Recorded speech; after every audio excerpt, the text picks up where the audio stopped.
ఎంత నష్టం జరిగింది? మాకు ప్రతి సంవత్సరానికి 2-3 సార్లు ఈ పంచాయతీ మొత్తము ఏదో బోట్కి అన్యాయం జరుగుతుంది.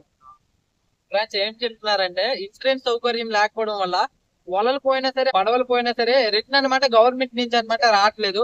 గవర్నమెంట్ నుంచి ఆ ఆస్తి నష్టం రాకపోతే మా మత్స్యకారులు ప్రజలం అనమాట రోడ్లు ఎక్కాల్సి వస్తుంది. ఎందుకంటే మా కుటుంబాలకి ఒక సముద్రమే అనమాట దిక్కు. ఆ సముద్రంలో మేము చేసుకునే పడవే అనమాట మా ఆస్తి, మా అన్ని అనమాట.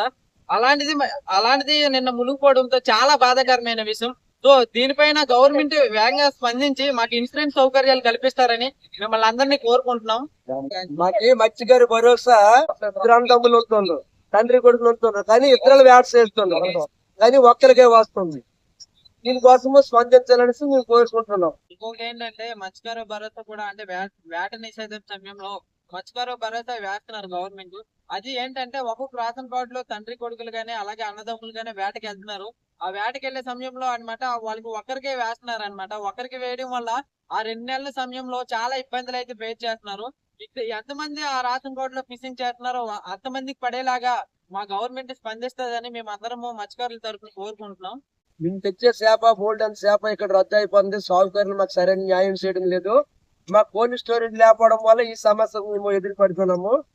ఖచ్చితము ఈ ప్రభుత్వము ఎలాగైనా మా కోల్డ్ స్టోరేజ్ మాకు వచ్చేలాగా చూడాలని మేము కోరుకుంటున్నాం. తెచ్చిన చేపల్ని అవి సాగుకారులు గిట్టుబాటు ధరలకు కొనట్లేదు అనమాట. ఎందుకంటే ఎక్కువ చేపలు అయిపోవడం వల్ల వాళ్ళు కూడా రేట్లు తగ్గించి ఇలా చేస్తుంటే మాకు వెళ్ళిన కష్టానికి మాకు ఆ గిట్టుబాటు అన్నమాట కుదరట్లేదు. సో దీన్ని కూడా మీరు దృష్టిలో పెట్టుకొని మాకు కోల్డ్ స్టోరేజ్ అనేవి ఏర్పాటు చేస్తే ఎంత చేప అయినా సరే మేము అక్కడ నిల్వ చేసుకొని గిట్టుబాటు ధరలకి మేము అమ్మగలం. అప్పుడే మేము మా మత్స్యకారులకి కొద్దిగా ఆదాయం వచ్చేలా కనిపిస్తుంది అనమాట. సో దీన్ని కూడా దృష్టిలో పెట్టుకొని మాకు కోల్డ్ స్టోరేజ్ ఏర్పాటు చేస్తారని మా గవర్నమెంట్ అయితే మేము కోరుకుంటున్నాం. ప్రభుత్వానికి ఒకటే కోరుకుంటాను, పెద్ద బోట్లకి సబ్సిడీ ఇచ్చినట్టయితే మేము బోట్లు కట్టుకోగలం. ఎందుకంటే బోటు కట్టాలంటే 16 లక్షలు అవుతుంది, వలస చేయాలంటే 16 లక్షలు అవుతుంది, అలా టోటల్ 30 లక్షలు అవుతుంది. అలాంటి పెద్ద బోట్లకి సబ్సిడీ ఇస్తారని కోరుకుంటున్నాం ప్రభుత్వాన్ని. చిన్న బోట్లకి అయితే సబ్సిడీ ఇవన్నీ ఉన్నాయి.